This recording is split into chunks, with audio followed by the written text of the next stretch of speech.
Hello everyone, CGPSC ABCD में आप सभी का फिर से एक बार स्वागत है। इस वीडियो के अंदर हम छत्तीसगढ़ सामान्य अध्ययन मिनी टेस्ट नंबर 5 का डिस्कशन करेंगे। इस वीडियो के अंदर भी हम 10 बहुत ही ज़्यादा इम्पोर्टेंट एमसीक्यू क्वेश्चंस का एनालिसिस करेंगे।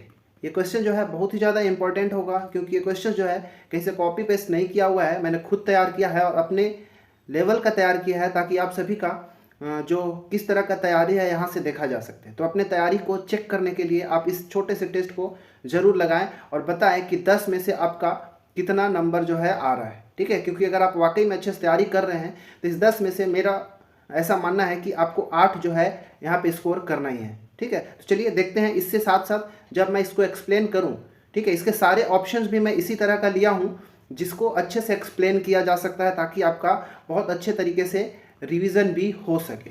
तो ये जो वीडियो है वो छत्तीसगढ़ सामान्य अध्ययन जहाँ भी जिस एग्जाम में भी पूछे जाते हैं वहाँ जो है इसका यूज़ बहुत अच्छे से किया जा सकता है। इसमें रिवीजन भी बहुत अच्छे तरीके से मैं कराऊंगा। कॉपी पेन अपने साथ लेके बैठे, ताकि कुछ इंपॉर्टेंट लगे तो आप उसको नोट भी कर सकें। हमारे चैनल में एक प्लेलिस्ट आपको मिलेगा जिसमें छत्तीसगढ़ सामान्य अध्ययन मिनी टेस्ट लिखा हुआ, उसी में 4 ऑलरेडी पहले से अपलोडेड किया हुआ ये 5वां वीडियो है। तो चलिए लेट ना करते हुए हम अपने वीडियो की शुरुआत करते हैं और क्वेश्चन नंबर 1 को देखते हैं। पहला प्रश्न है कि निम्नलिखित में से असुमेलित विकल्प कौन सा है। ठीक है, कौन सा विकल्प जो है असुमेलित है। यहाँ पे एक साइड में व्यक्तित्व का नाम दिया गया है और जो दूसरे साइड है दिया गया है कि किस तरह के वाद्य यंत्र को वो बजाते हैं। तो उसी में कौन सा विकल्प असुमेलित है बताना है। रेशमा पंडित तबला वादन, राधे श्याम बारले पंथी नृत्य, विमलेंदु मुखर्जी संतूर वादक और डॉक्टर मंडावी सिंह कथक नृत्य। इसमें से कौन सा विकल्प जो है असुमेलित है। वीडियो को आपको पॉज करना है और पहले इसका आंसर खुद लगाना है, इसके बाद देखना है कि आपका आंसर सही हो रहा है या फिर गलत। ठीक है, तो इसका जो सही आंसर है ऑप्शन नंबर सी जो है ये असुमेलित है। विमलेंदु मुखर्जी जो है वो संतूर वादक नहीं है। ठीक है, तो विमलेंदु मुखर्जी जो है, यहाँ पे मैं इसका आंसर लिखता हूँ, वो सितार वादक है। ठीक है, विमलेंदु मुखर्जी कौन है? एक सितार वादक है, याद रखिएगा। सितार वादकों में अगर देखा जाए तो कुछ और भी नाम याद रख सकते हैं। देखिए, ये जो विमलेंदु मुखर्जी हैं वो भिलाई के हैं। ठीक है, और भी इनमें सितार वादक के नामों में अगर देखना है तो एक मिलेंगे आपको बुधादित्य मुखर्जी। ठीक है, बुधादित्य मुखर्जी, और ये भी भिलाई के हैं। ठीक है, इनको 2019 में पद्मश्री मिला था। याद रखिए, क्या बोल रहा हूँ कि बुधादित्य मुखर्जी को 2019 में पद्मश्री से भी सम्मानित किया गया था। और ये मात्र एक ऐसे व्यक्तित्व हैं, ठीक है, जिन्हें सितार बजाने के लिए, मतलब जो हाउस ऑफ कॉमन है लंदन का, वहाँ पर ये ऐसे पहले भारतीय हैं जहाँ पर उन्होंने अपना कार्यक्रम दिए थे। ठीक है, सितार पर टप्पा बजाने वाले भी ये प्रथम कलाकार हुए। याद रखिएगा, कहाँ? तो हाउस ऑफ कॉमन जो लंदन में है वहाँ पर। एक और इसमें सितार वादक में याद रखिएगा अनुपमा भागवत, ये भी जो है सितार वादक है, अनुपमा भागवत। तो जो कुछ भी मैं बता रहा हूँ उसको आप थोड़ा सा ध्यान से सुनेंगे और उसको भी अपने रफली आप नोट डाउन भी कर सकते हैं। संतूर वादक में अगर एक नाम याद रख सकते हैं तो रख सकते हैं लक्ष्मण सिंह शेखावत।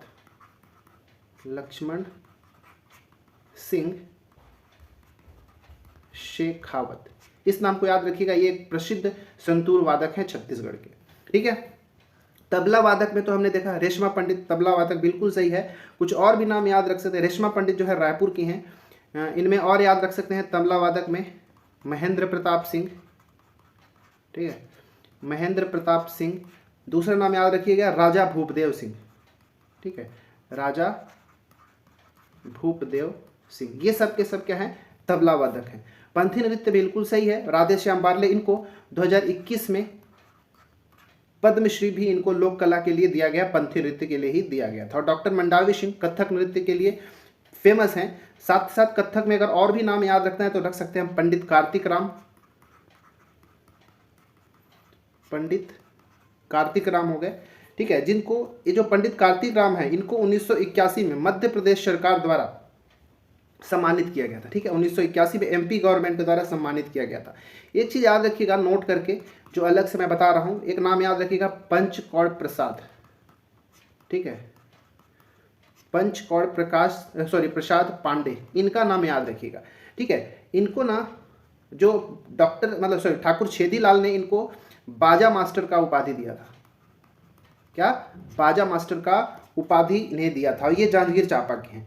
साथ ही साथ याद रखिएगा, मतलब ये क्यों है, क्योंकि पंचकोट प्रसाद जो हैं, पंचकोट प्रसाद पांडे, ये ध्रुपद और धमार पर उनका एक एकाधिकार है। ठीक है, ध्रुपद गायन का ये बहुत ही फेमस एक पर्सनालिटी है कह सकते हैं। और एक चीज़ इनके बारे में याद रखना है ना, कि जब 1939 में त्रिपुरी कांग्रेस की अधिवेशन हुआ था, ठीक है, जिसमें सुभाष चंद्र बोस जो है अध्यक्ष बने थे, त्रिपुरी अधिवेशन जो हुआ था 1939 में कांग्रेस का, उसमें संगीत समिति का अध्यक्ष इनको बनाया गया था। ठीक है, संगीत समिति के अध्यक्ष बनाया गया था इनको, पंचकोट प्रसाद पांडे जी को। तो ये सब कुछ इन्फॉर्मेशन आपको याद होना चाहिए। इस प्रकार इस टॉपिक पर भी हमने कुछ रिवीजन अपना कर लिया। ठीक है, दूसरा प्रश्न देख लेते हैं। दूसरा प्रश्न है कि निम्नलिखित में से असुमेलित विकल्प कौन सा है। डभरा का मेला चैत्र नवमी पे लगता है, कुट्टी घाट का मेला पौष पूर्णिमा को, श्रृंगी ऋषि का मेला माघ पूर्णिमा को, या फिर महादेव घाट का मेला कार्तिक पूर्णिमा को। इसमें बताना है कि कौन सा जो है सुमेलित नहीं है। ठीक है, मतलब असुमेलित है, मतलब कौन सा ऐसा मेला है जो यहाँ पे जो डेट दिया गया है, जो तिथि दिया गया है उस दिन होता है, लेकिन एक इसमें से जो असुमेलित है, कौन सा विकल्प। तो ऑप्शन नंबर बी, कुटी घाट का मेला। ठीक है, कुटी घाट का मेला ये आपको जांजगीर चांपा में देखने को मिलेगा, और ये पौष पूर्णिमा को नहीं, मैं यहाँ पे लिखता हूँ कुटी घाट का मेला, ये जांजगीर चांपा में है, और ये बसंत पंचमी के दिन लगता है। ठीक है, बसंत पंचमी, या फिर कह लीजिए माघ शुक्ल पंचमी को, माघ शुक्ल पंचमी को ये मेला जो है कुटी घाट का मेला जांजगीर चांपा में लगता है। डभरा का मेला जो है शक्ति जिले में आपको देखने को मिलेगा, और ये चैत्र नवमी या फिर जो रामनवमी इसी को कह लेते हैं। ठीक है, रामनवमी के दिन ये मेला लगता है। अगर ये चैत्र नवमी या फिर रामनवमी में कुछ और भी मेलाओं का नाम देखना है तो खल्लारी का मेला याद रखिएगा। ठीक है, खल्लारी का मेला महासमुंद जिले में मिलेगा। इसके बाद डोंगरगढ़ में माँ बमलेश्वरी का मंदिर है, वहाँ पर भी जो डोंगरगढ़ का मेला लगता है, ये भी रामनवमी के अवसर पर ही देखने को मिलेगा। डोंगरगढ़ का मेला राजनांदगांव में देखने को मिलेगा। भोरम देव का मेला, ठीक है, भोरम देव का मेला ये आपको कबीरधाम जिले में देखने को मिलेगा। ये सब के सब, ठीक है, ये सब के सब कब, रामनवमी या फिर चैत्र नवमी के दिन ये सब मेला लगता है। ठीक है, इसके बाद श्रृंगी ऋषि का मेला माघ पूर्णिमा के दिन मिलता है। श्रृंगी ऋषि का मेला कहाँ लगता है, तो ये आपको जो महानदी का जहाँ उद्गम स्थल है सिहावा, उस क्षेत्र में आपको माघ पूर्णिमा के दिन श्रृंगी ऋषि का मेला देखने को मिलेगा। वहीं महादेव घाट का मेला जो है कार्तिक पूर्णिमा को लगता है, और ये महादेव घाट का मेला रायपुर जिले में खारू नदी के तट पर महादेव घाट है, वहीं पर यह मेला देखने को मिलता है, और प्रत्येक वर्ष कार्तिक पूर्णिमा को यह मेला मिलता है। क्वेश्चन आपसे है एक, इसका आंसर आप लोग बताएं कि तुरतुरिया का मेला,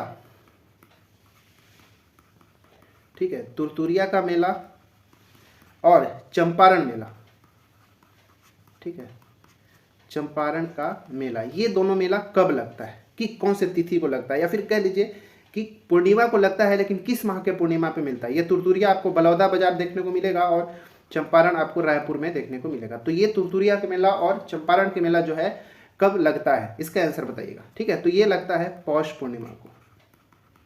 कब लगता है, पौष पूर्णिमा को। ठीक है, तो ये मेला वाला भी जो चैप्टर है उसको भी आपको अच्छे से क्लियर करके रखना है। अगला तीसरा प्रश्न, तिलरी, तिलरी शरीर के किस अंग में पहने जाने वाली आभूषण है। ठीक है, देखिए हमारा जो छत्तीसगढ़ है, ये इधर की महिलाएं जो हैं वो आभूषण उनके लिए बहुत अधिक प्रिय है, और इधर जो पहने वाले जाने वाले जो आभूषण होंगे उनका भी एक विशेष प्रकार का नाम हो जाता है, बोली के अकॉर्डिंग चेंज हो जाता है। तो वही जो तिलरी है, यह आभूषण शरीर के किस अंग में पहना जाता है, गला, कान, नाक या फिर बाँह, किस में पहना जाता है, इसका आंसर बताइए। ज़्यादातर लोग को, आप सभी में से जो होंगे उनको ये पता ही होगा कि तिलरी जो है वो शरीर के किस अंग में पहना जाता है। तो इसका आंसर है ऑप्शन नंबर ए। ठीक है, ऑप्शन नंबर ए, गला में तिलरी को पहना जाता है। ठीक है, याद रखिएगा। ठीक है, तो तिलरी कहाँ, गले में पहना जाता है। गले में पहनने के लिए अगर एक चीज और देखेंगे, पुतरी। ठीक है, पुतरी और तिलरी ये दोनों के दोनों कहाँ, गले में पहना जाता है। ठीक है, कान में पहने जाने वाले कुछ आभूषण के नाम देखेंगे तो ये थोड़ा सा नाम है सब मिलता जुलता है। ये तितरी, देखिए तिलरी जो है गले में, यहाँ पे ल आ रहा है, तिलरी में भी ल आ रहा है, तो आप समझ लीजिए कि गले का है। कान वाले में जाएंगे तो तितरी, ये कान में पहना जाता है। लवंग, ठीक है, लवंग भी कान में पहना जाता है। और एक जो याद रखना है, खिनवा, ये खिनवा भी कहाँ, कान के अंदर ही पहना जाता है। तो पुत्री में 2 आपको याद रखना, हालांकि है बहुत सारा लेकिन ये कंफ्यूजिंग है इसलिए मैं यहाँ पे करा रहा हूँ। गले में तिलरी और पुत्री, कान के अंदर तितरी, कान में तितरी, लवंग और खिनवा, ये तीनों आभूषण को कान में पहना जाता है। वहीं नाक में याद रखना आपको एक खेनवा, ठीक है। ये देखिए खिनवा कहाँ है, कान में, जबकि ये खेनवा कहाँ है, नाक में, याद रखिएगा, ये दोनों कंफ्यूज करता है। और नाक में ही एक लवंग फूल याद रखिएगा, ठीक है, लवंग फूल। लवंग फूल देखिए, लवंग बस बोलेगा तो कान में, लेकिन लवंग फूल बोल देगा तो नाक में, याद रखिएगा। बाह के अंदर जो पहने जाने वाली है एक याद रखिएगा पहुंची। एग्जाम में ये सब पूछे गए हैं इसीलिए मैं सबको करा दे रहा हूं ताकि आपका रिवाइज भी हो जाएगा। तो बाह में पहुंचे जाने वाली पहने जाने वाली आभूषण पहुंची, याद रखिएगा। गला का कुछ और भी याद रख सकते हैं। गले का, गला में पहने जाने वाला तो हमने देखा पुत्री और तिलरी हो गया, एक होता है सुतिया, ठीक है, सुतिया हो गया, सूता, इसके बाद सुर्रा, हसली, पुत्री, वो तो हम देख लिए ऊपर पुत्री, और मोहर। ये सब के सब क्या है, ऐसे आभूषण हैं जो गले में पहने जाते हैं। तो ये सबको भी आपको एक बार, ये जो टॉपिक है आभूषण वाला, ठीक है, उसको भी एक बार पढ़ लेना है और क्लियर करके रखना है। कई बार से यहाँ से क्वेश्चन आता है और गलत होके आ जाता है, इसलिए मेरा कहना है कि इस टॉपिक को भी एक बार देख ले। हो सके तो आप जहाँ पे आपका स्टडी टेबल है वहाँ पे ये सबको लिख के चिपका दें, या फिर इसका छोटा मोटा मैप बना लें, खुद से ड्रॉ कर लें और ये सबको उसमें पॉइंट आउट कर दीजिए, ताकि एक बार अगर बार बार देखेंगे तो आपको याद हो जाएगा। क्योंकि ऐसा टॉपिक है कि इसमें आप बहुत लंबा समय दे के इसमें टाइम भी वेस्ट नहीं कर सकते, लेकिन इंपॉर्टेंट भी है, ठीक है, तो याद रहना जरूरी है। तो जैसे भी हो सके आप इसको याद कर लीजिएगा। चौथा प्रश्न देख लेते हैं। चौथा प्रश्न है, छत्तीसगढ़ के विभिन्न जनजातियों और संबंधित रसोई घर में सुमेलित नहीं है, ठीक है। ये बहुत अच्छा क्वेश्चन है, एग्जाम में कई बार देखने को मिलता है कि एक साइड आपको जनजाति दे देता है, दूसरे साइड उनसे संबंधित जो उनका रसोई घर है उसको किस नाम से वो जानते हैं यहाँ पे दिया है। तो 4 में से एक ऐसा जो है वो सही तरीके से सुमेलित नहीं है, मतलब असुमेलित वाले को पता करना है कि कौन सा विकल्प जो है असुमेलित है, ठीक है। चलिए, भुंजिया तो है, एक बार सीजीपीएससी में पूछा जा चुका है, तो आप सभी को पता ही होगा कि भुंजिया जो जनजाति होती है अपने रसोई घर को लाल बंगला कहते हैं, तो ये बिल्कुल सही है, ठीक है। पारधी जो है वो माई घर कहते हैं, ये कथन भी, मतलब ये विकल्प भी सही है। और तीसरा है दोरला, ये ओजल कहते हैं, ये भी बिल्कुल सही है। तो जो असुमेलित विकल्प जो है वो है option number D, Baiga. Baiga जो है अपने रसोई घर को रांधा लोना नहीं कहते, बैगा कहते हैं रांधड़ घर। क्या कहते हैं, रांधड़ घर, याद रखिएगा। ये रांधा लोना जो है ये माड़िया जनजातियों का रसोई घर होता है, ठीक है। माड़िया जनजातियों का रसोई घर क्या कहलाता है, रांधा लोना, जबकि बैगा जनजातियों का रांधड़ घर कहलाता है। अच्छा, कमेंट करके बताएं कि अंगादी, ठीक है, ये भी क्या है, अंगादी भी क्या है, रसोई घर है। तो ये कौन सी जनजातियों का, किस जनजाति का ये रसोई घर होता है अंगादी, क्वेश्चन है, ये कमेंट करके इसका आंसर सब लोग बताएंगे, अंगादी, ठीक है। चलिए 5वां प्रश्न देखते हैं। 5वां प्रश्न है, निम्नलिखित में से किस समिति ने पंचायती राज व्यवस्था को संवैधानिक मान्यता प्रदान करने की सिफारिश की थी। ये इंपॉर्टेंट क्वेश्चन है, मुझे लगा कि पंचायती राज व्यवस्था क्वेश्चन व्यापम हो या सीजीपीएससी हो, हर जगह पूछा जाता है, तो यहाँ से एक एक क्वेश्चन भी आपके लिए कराते रहें ताकि आपका रिवीजन हो जाएगा, ठीक है। तो बताना है कि कौन सी ऐसी समिति थी जो पंचायती राज व्यवस्था को संवैधानिक दर्जा प्रदान करने के लिए सिफारिश किया था। बलवंत राय मेहता समिति, अशोक राय मेहता समिति, पीके थुंगन समिति, या फिर हनुमंत राव समिति। बताइए इसका सही आंसर क्या है। वीडियो को पॉज करें और इसका आंसर देने की कोशिश करें, ठीक है। बताइए, बलवंत राय मेहता समिति तो आप जानते ही हैं ये किस लिए है। बलवंत राय मेहता समिति जो पहली ऐसी समिति थी जो त्रिस्तरीय, ठीक है, त्रिस्तरीय पंचायती राज व्यवस्था की इन्होंने कल्पना की थी और सुझाव दिया था। किसने, बलवंत राय मेहता समिति। ये बलवंत राय मेहता समिति जो है ये 1957 में आया था, ठीक है। बलवंत राय मेहता समिति कब आया था, 1957 में आया था, जिन्होंने त्रिस्तरीय पंचायती राज व्यवस्था की सुझाव दिया था। जैसे कि 3 कौन का था, तो ग्राम स्तर पर आपको ग्राम पंचायत, ठीक है, खंड स्तर पर पंचायत समिति, ठीक है, ग्राम स्तर पर ग्राम पंचायत, खंड स्तर पर पंचायत समिति, और जिला स्तर पर जिला परिषद, ठीक है, याद रखिए ये 3। छत्तीसगढ़ में इन्हें किसी और नाम से जाना जाता है, बस ये 3 नाम याद रखिएगा। बाकी ग्राम पंचायत तो ठीक है, छत्तीसगढ़ में भी ग्राम स्तर पर ग्राम पंचायत कहा जाता है, लेकिन खंड स्तर पर देखेंगे तो छत्तीसगढ़ के अंतर्गत जनपद पंचायत कहा जाता है। क्या कहा जाता है? जनपद पंचायत कहा जाता है। और जिला स्तर पर जिला पंचायत कहा जाता है। ठीक है, जिला पंचायत। तो याद रखिएगा, त्रिस्तरीय का सुझाव किसने दिया था? बलवंत राय मेहता समिति ने किया था। और यह समिति 1957 में गठित की गई थी, जिसके अध्यक्ष बलवंत राय मेहता स्वयं थे। ठीक है, इसी के तहत मतलब ये जो त्रिस्तरीय पंचायती राज व्यवस्था की जो कल्पना की गई थी बलवंत राय मेहता समिति के द्वारा, इन्हीं के तहत 2 अक्टूबर 1959 ईस्वी को जो पंडित जवाहरलाल नेहरू थे, वो राजस्थान का नागौर जिला में सबसे पहले पंचायती राज व्यवस्था जो है 2 अक्टूबर 1959 ईस्वी को लागू किया गया था उनके द्वारा। याद रखिएगा, ये जो अशोक राय मेहता समिति जो है ये 1977 में आया था। ठीक है, कब? 1977 में आया था, जिसके अध्यक्ष अशोक राय मेहता थे। और इन्होंने त्रिस्तरीय के बजाय द्विस्तरीय पंचायती राज व्यवस्था की सुझाव दिया था। ठीक है, 2 क्या? एक दिया था उन्होंने मंडल पंचायत, ठीक है, मंडल पंचायत, और दूसरा जिला परिषद। ये 2 स्तरीय की इन्होंने बात किया था। किसने? अशोक राय मेहता समिति। और ऑप्शन नंबर सी जो है वही पीके थुंगन समिति है, जिन्होंने पंचायती राज व्यवस्था को संवैधानिक दर्जा प्रदान करने की सिफारिश की थी। ठीक है, संवैधानिक दर्जा की सिफारिश इन्होंने प्रस्तुत किया था। किसने? पीके थुंगन समिति के द्वारा। इसलिए पांचवें का आंसर क्या हो जाएगा? Option number C. और डी जो हनुमंतराव मेहता समिति है, इन्होंने जिला स्तर पर नियोजन की, बस एक तरह का बोला था कि जो पंचायती राज व्यवस्था है उसका नियोजन जो है जिला स्तर पर नियोजन किया जाना चाहिए, इन्होंने कहा था। तो इस प्रकार जितने भी गठित समितियां थी उनके बारे में आप अवश्य ही पढ़ के जाएं, यहाँ से क्वेश्चन बनता है। यहाँ पे मैंने 4 तरह के जो समिति थी उसको मैंने मोटा मोटी बताया, बाकी और भी समितियों को आप खुद से एक बार जाके रीड कर लें। बाकी वीडियोस में भी ये सब बीच बीच में आते रहेंगे, तो आपका रिवीजन होगा। छठवां प्रश्न है धर्म सेवा। ठीक है, धर्म सेवा आदिवासी सेवा मंडल, बहुत अच्छा क्वेश्चन है, इंपॉर्टेंट क्वेश्चन है, याद रखिएगा।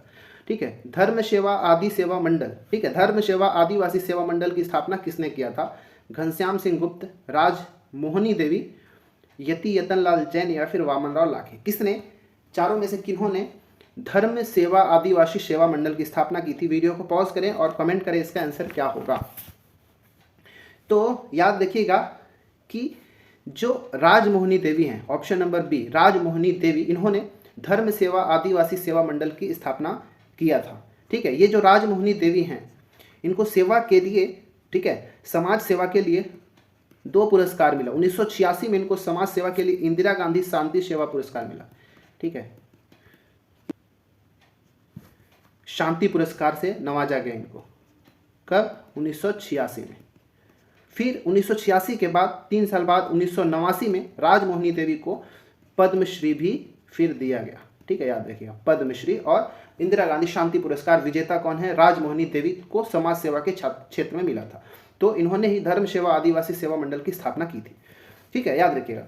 घनश्याम सिंह गुप्त जो हैं, इनके बारे में बस एक चीज़ याद रखिएगा, 1-2 चीज़ इन्होंने क्या क्या स्थापना किया था। घनश्याम सिंह गुप्त ने, थोड़ा सा मैं यहाँ पे नीचे, वहाँ पे स्पेस नहीं है तो नीचे लिख देता हूँ। घनश्याम सिंह गुप्त, इन्होंने छत्तीसगढ़ सेवक संघ का गठन किया था। क्या? छत्तीसगढ़ सेवक संघ, इसका स्थापना किया था। और साथ ही साथ दुर्ग जिले के अंदर तुलाराम आर्य कन्या विद्यालय की स्थापना किया था। क्या? तुलाराम आर्य कन्या विद्यालय, इसका भी स्थापना किसने किया था? घनश्याम सिंह गुप्त ने ही किया था। तो 2 हो गया। तीसरा कौन है? यति यतनलाल जैन के बारे में अगर देखा जाए, ऑप्शन नंबर सी के बारे में, तो ये महासमुंद के अंदर, ठीक है, महासमुंद के अंदर विवेक वर्धन आश्रम का स्थापना किया था इन्होंने। ठीक है, ये बहुत अच्छा क्वेश्चन एग्जाम में पूछा गया, विवेक वर्धन आश्रम, इसका स्थापना महासमुंद जिले में यति यतनलाल जैन ने किया था। ये गौ सेवा के बहुत ही मानने वाले थे। ठीक है, ये अहिंसा के, बिल्कुल अहिंसा के अग्रदूत, छत्तीसगढ़ में अहिंसा के अग्रदूत के रूप में इन्हें जाना जाता है, याद रखिएगा। और ये गौ सेवा को ये हमेशा ये प्रमोट करते थे। कौन? यति यतनलाल जैन, याद रखिएगा। इसके बाद डी नंबर पे हैं वामनराव लाखे।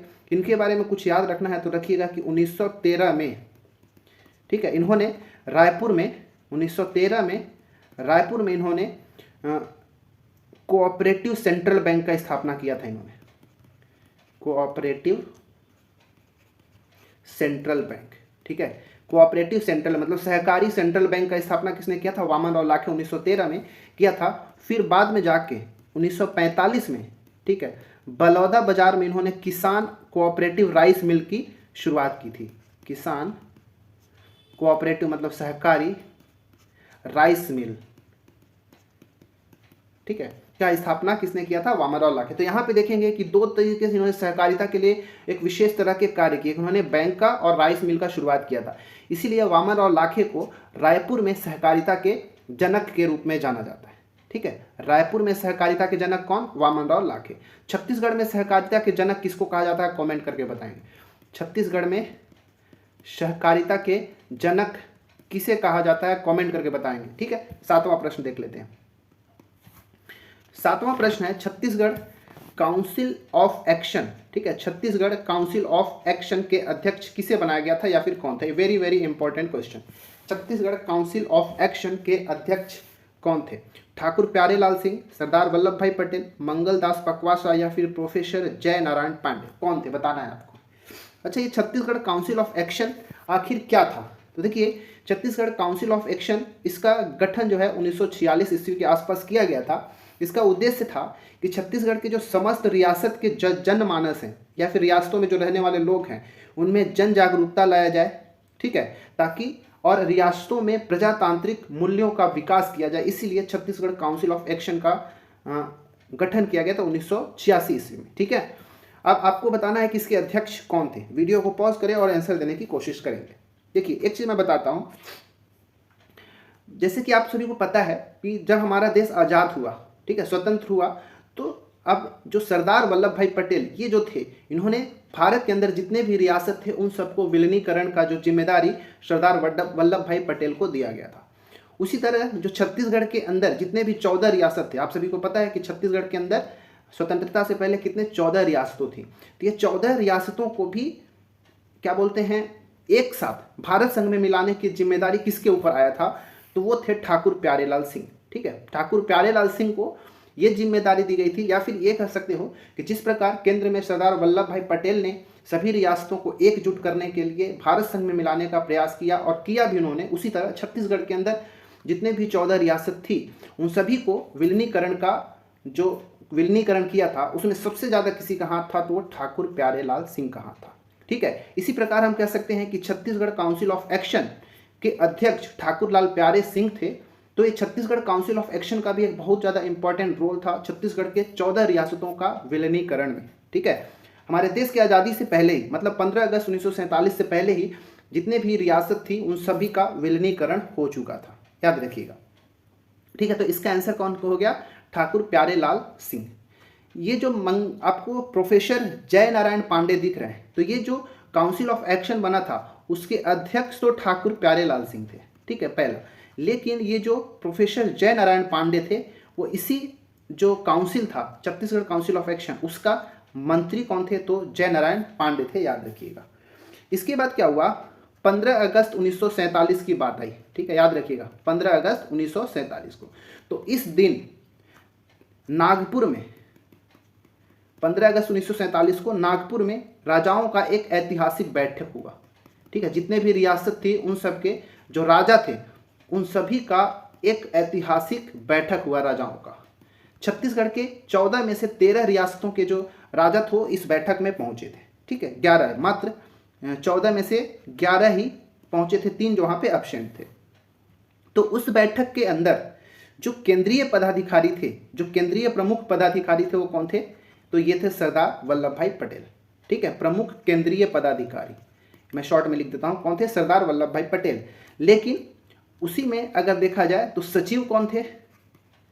केंद्र के रूप में अगर देखा जाए सचिव कौन थे? तो याद रखिएगा वीपी मेनन, ठीक है। वीपी मेनन जो थे वो सचिव थे। उसी तरह प्रांतीय पदाधिकारी कौन थे? मैं इसकी बात कर रहा हूँ, इस बैठक की बात कर रहा हूँ। तो प्रांतीय पदाधिकारी कौन थे?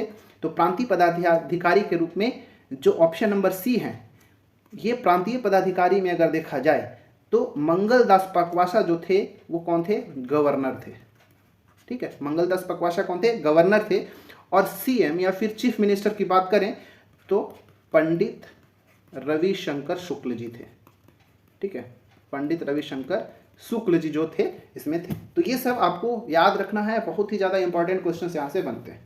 चलिए 8वां प्रश्न आज का। 8वां प्रश्न है, निम्नलिखित में से कौन रायपुर डायनामाइट केस से संबंधित व्यक्तित्व तो नहीं है।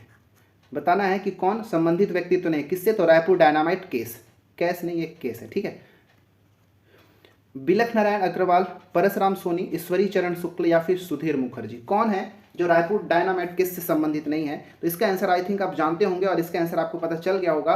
ऑप्शन नंबर बी जो है वो रायपुर डायनामाइट केस से संबंधित नहीं है। बाकी ए, सी और डी ये तीनों ऐसे व्यक्तित्व हैं जो रायपुर डायनामाइट केस से संबंधित हैं। तो ये जो रायपुर डायनामाइट केस हुआ ये कब की बात है, तो ये है 1942 की बात है। ठीक है, जो राष्ट्रवादी नेता थे, ठीक है, जिनको क्या किया गया, जेल में भर दिया गया था या जेल में डाल दिया गया था, जो राष्ट्रवादी नेता थे जो जिन्हों रायपुर जेल में जिनको डाल दिया गया था, उन सबको निकालने के लिए जो बिलख नारायण अग्रवाल ये जो थे ना, ये रायपुर डायनामाइट केस के सबसे प्रमुख नेतृत्वकर्ता थे, कह लीजिए नेतृत्वकर्ता। तो और बाकी ये सब जो है और कुछ और भी है, उन सब का नाम भी आप देख लीजिए कहीं पे। तो उन सब ने मिलकर एक प्लान किया जिसके अंतर्गत क्या किया गया, डायनामाइट से जो जेल की दीवार थी उसको ढहा देते थे ताकि जो नेता है उनसे वहां से निकाल दिया जाए। इसीलिए 1942 में रायपुर डायनामाइट केस आया। ठीक है, तो उससे संबंधित बिलख नारायण अग्रवाल, ईश्वरी चरण शुक्ल और सुधीर मुखर्जी थे। और ये परसराम सोनी के बारे में आप तो जानते ही होंगे, आपको रायपुर षड्यंत्र केस के बारे में। ठीक है, रायपुर षड्यंत्र केस, ये रायपुर डायनामाइट केस है। ठीक है, और ये रायपुर षड्यंत्र केस है। ठीक है, ये भी 1942 में ही हुआ था, लेकिन इसके जो प्रमुख कौन थे, परसराम सोनी थे। और भी इसके साथ थे, लेकिन प्रमुख नेतृत्वकर्ता कौन थे, परसराम सोनी थे। इन्होंने क्या किया, इसका जो उद्देश्य क्या था, तो विस्फोटक सामग्री और बम बनाना। ठीक है, क्या बनाना था, विस्फोटक सामग्री और बम बनाना इनका प्रमुख उद्देश्य होता था। ठीक है, ये जो थे 1937 से लेके 1942 तक ये कार्यरत इससे थे और तरह तरह के विस्फोटक ये बनाते रहते थे। तो ये 8वां प्रश्न था। ये सारे जो रायपुर डायनामाइट केस और रायपुर षड्यंत्र केस, इन दोनों के बारे में जो भी और भी इससे सम्मिलित व्यक्तित्व उन सबका नाम एक एक बार देख लें, ऐसे ही क्वेश्चन पूछ के आपको कंफ्यूज किया जाता है। ठीक है, चलिए 9वां प्रश्न। 9वां प्रश्न है आपके लिए कि सोना खान विद्रोह के नेतृत्वकर्ता वीर नारायण सिंह की पहली गिरफ्तारी कब हुई थी। बहुत ही ज़्यादा इंपॉर्टेंट क्वेश्चन है। यहाँ पे मैं ये सारे डेट को आपको क्लियर कराऊंगा, रिवाइज कराऊंगा। अगर आप पढ़े हैं और भूल गए होंगे तो यहाँ पे आपको रिवीजन हो जाएगा। तो पहले आप वीडियो को पॉज करें और आंसर देने की कोशिश करें कि सोना खान विद्रोह के नेतृत्वकर्ता वीर नारायण सिंह जो थे उनको सबसे पहले गिरफ्तार कब किया गया था। तो देखिए कुछ इनका बेसिक चीज़ जान लेते हैं कि ये वीर नारायण सिंह जो थे वो बिंझवार जाति के थे और एक जमींदार थे। ठीक है, सोना खान के ये जमींदार थे। तो क्या हुआ था कि उस समय सोना खान के क्षेत्र में भूखमरी की स्थिति बन गई थी, लोग खाने के लिए मोहताज हो गए थे। तो उस समय जो वीर नारायण सिंह थे उन्होंने माखन बनिया, ठीक है, एक माखन बनिया था, उनका जो गोदाम लूट लिया था। तो माखन बनिया ने शिकायत किया, शिकायत करने के बाद ही उनको गिरफ्तार कर लिया गया था। और जो ऑप्शन नंबर ए है 24 अक्टूबर 1856 इसी को उनकी पहली गिरफ्तारी हो जाती है। ठीक है, कब, तो आपको समझ में आ गया कि उनको पहली गिरफ्तारी कब हुई थी। तो 24 अक्टूबर 1856 ईस्वी को वो पहली बार गिरफ्तार हो गए थे। ठीक है, इसके बाद क्या हुआ कि उनको गिरफ्तार करके रायपुर के जेल में रख दिया गया। ठीक है, रायपुर के जेल में रखा गया तो वहाँ के जो सैनिक थे, ठीक है, उन सैनिकों को लगा कि ये जो वीर नारायण सिंह थे ये हमारा स्वाधीनता के एक नायक हो सकते हैं। ठीक है, तो उनको स्वाधीनता के नायक या स्वतंत्रता संग्राम के एक नायक समझ के 27 अगस्त 1857 ईस्वी को वो जो सैनिकों के सहयोग से, याद रखिएगा, सैनिकों के सहयोग से वो रायपुर के जेल से फरार हो जाते हैं। तो ऑप्शन नंबर बी क्या है, 27 अगस्त 1857 को इस दिन जो वीर नारायण सिंह थे वो रायपुर के जेल से क्या हो जाते हैं, फरार हो जाते हैं सैनिकों के सहयोग से। तो ये दो विकल्प हो गया। तीसरा विकल्प क्या हुआ, जब वो फरार हो गए, जब फरार हो गए तो उस समय जो रायपुर के क्षेत्र का या फिर नागपुर क्षेत्र कह लीजिए, रायपुर क्षेत्र कह लीजिए, उसका कमिश्नर कौन था, तो चार्ल्स सी इलियट, ये कमिश्नर था रायपुर का। रायपुर का कमिश्नर कौन, चार्ल्स सी इलियट। तो वीर नारायण सिंह के भागने के बाद चार्ल्स सी इलियट जो कि कमिश्नर है, इसने आदेश दिया कि जो वीर नारायण सिंह है उसको पकड़ा जाए। ठीक है, तो आदेश किसको दिया, तो याद रखिएगा लेफ्टिनेंट स्मिथ। ठीक है, पुलिस अधिकारी कौन था, लेफ्टिनेंट स्मिथ। इसको आदेश दिया गया किसके द्वारा, चार्ल्स सी इलियट के द्वारा। ठीक है, साथ ही साथ उनके साथ जो थे एक और भी थे जिनका नाम था लेफ्टिनेंट नेपियर। ठीक है, लेफ्टिनेंट स्मिथ को आदेश दिया और लेफ्टिनेंट स्मिथ और लेफ्टिनेंट नेपियर ये दोनों मिलकर क्या किए, वीर नारायण सिंह को पकड़ने के लिए अपनी सैनिकों के साथ रवाना होते हैं। और 2 दिसंबर 1857 को, ठीक है, इसी केस में 2 दिसंबर 1857 ईस्वी, मतलब ऑप्शन नंबर सी को, 2 दिसंबर 1857 ईस्वी को जो वीर नारायण सिंह जो है क्या करते हैं, आत्मसमर्पण करते हैं। ठीक है, आत्मसमर्पण कब, 2 दिसंबर 1857 को, या फिर कह लीजिए कि दूसरी बार उनको गिरफ्तार किया जाता है। गिरफ्तार करके उनको लाया जाता है और फाइनली 10 दिसंबर 1857 ईस्वी को रायपुर के पुलिस कमिश्नर चार्ल्स सी इलियट के फैसले के अनुसार 10 दिसंबर 1857 ईस्वी को जो रायपुर का, ठीक है, रायपुर का जो जय स्तंभ चौक है, ठीक है, रायपुर का जय स्तंभ चौक पर उनको फांसी दे दी जाती है। और इस प्रकार वे वीर नारायण सिंह जो थे छत्तीसगढ़ के स्वतंत्रता संग्राम के प्रथम शहीद के रूप में अमर हो गए और आज भी उन्हें याद किया जाता है। ठीक है, तो ये था सोना खान का जो जमींदार वीर नारायण सिंह के बारे में एक छोटा सा स्टोरी, बस ये मोटा, हालांकि है बहुत लंबा चौड़ा, लेकिन इन डेट्स को आपको रिवाइज कराने के लिए, याद कराने के लिए मैंने एक बार छोटे से टाइप में आपको बता दिया। तो इसका आंसर क्या था, ऑप्शन नंबर ए। तो ये सारे डेट्स को मैंने इसलिए इंक्लूड किया था ताकि सारे डेट का आपका रिविजन हो जाए। ठीक है, चलिए 10वां प्रश्न आज का देखते हैं जो कि इस वीडियो का लास्ट प्रश्न होगा। 10वां प्रश्न है, कलचुरी कालीन शासन व्यवस्था में राजस्व विभाग के प्रमुख को क्या कहा जाता था। तो ये भी आपको देखना है, कलचुरी काल से भी क्वेश्चन बहुत ज़्यादा पूछे ही जाते हैं। ठीक है, तो ऑप्शन ए है महाप्रतिहार, ऑप्शन बी महाप्रमाद, ऑप्शन सी महासंधि विग्रह और ऑप्शन नंबर डी महाक्षपटलिक। क्या कहा जाता था। देखिए, कलचुरी कालीन से भी शासन व्यवस्था से क्वेश्चन पूछे जाते हैं और मराठा काल के शासन व्यवस्था से भी क्वेश्चन पूछे जाते हैं। तो वो सब भी हम धीरे धीरे सारे वीडियोज में आपको रिवाइज कराएंगे। ठीक है, तो अभी कलचुरी वाले की बात कर लेते हैं। ऑप्शन कौन सा सही आंसर होगा, वीडियो को पॉज करें और उत्तर देने की कोशिश करें। तो इसका आंसर आपने दे लिया होगा। कलचुरी कालीन शासन व्यवस्था में राजस्व विभाग का जो प्रमुख होता था उसको ऑप्शन नंबर डी महाक्षपटलिक कहा जाता था। ये हमारा आंसर होगा, महाक्षपटलिक कहा जाता था। ठीक है, और वहीं जो संचार विभाग का प्रमुख होता था, ठीक है, संचार विभाग का जो प्रमुख होता था उसको हम महाप्रतिहार कहते थे, संचार विभाग का प्रमुख को। ठीक है, और ये महाप्रमाद क्या था, तो जमाबंदी विभाग। ठीक है, जमाबंदी विभाग का जो प्रमुख होता था उसको कहते थे महाप्रमाद। महासंधि विग्रह जो है ये विदेश विभाग का प्रमुख होता था। ठीक है, विदेश विभाग का प्रमुख को क्या कहा जाता था, तो महासंधि विग्रह। और महाक्षपटलक तो हमने देख ही लिया, राजस्व विभाग का प्रमुख होता था। कुछ और भी याद करके रखिएगा, जैसे जो कलचुरी शासन काल में जो न्याय अधिकारी होता था, ठीक है, जो न्याय देने वाला अधिकारी था उसको दांडिक कहा जाता था। क्या कहते थे, दांडिक। और जो मुख्य कोषाध्यक्ष होता था, मुख्य कोषाध्यक्ष को महाभंडागारिक कहा जाता था। ठीक है, महाभंडागारिक कहा जाता था मुख्य कोषाध्यक्ष को। और जो धार्मिक विभाग का प्रमुख होता था, ठीक है, धार्मिक विभाग का जो प्रमुख होता था उसको महापुरोहित कहा जाता था। क्या, महापुरोहित। कभी कभी उनको महाधर्म कार्णिक भी कहा जाता था, महाधर्म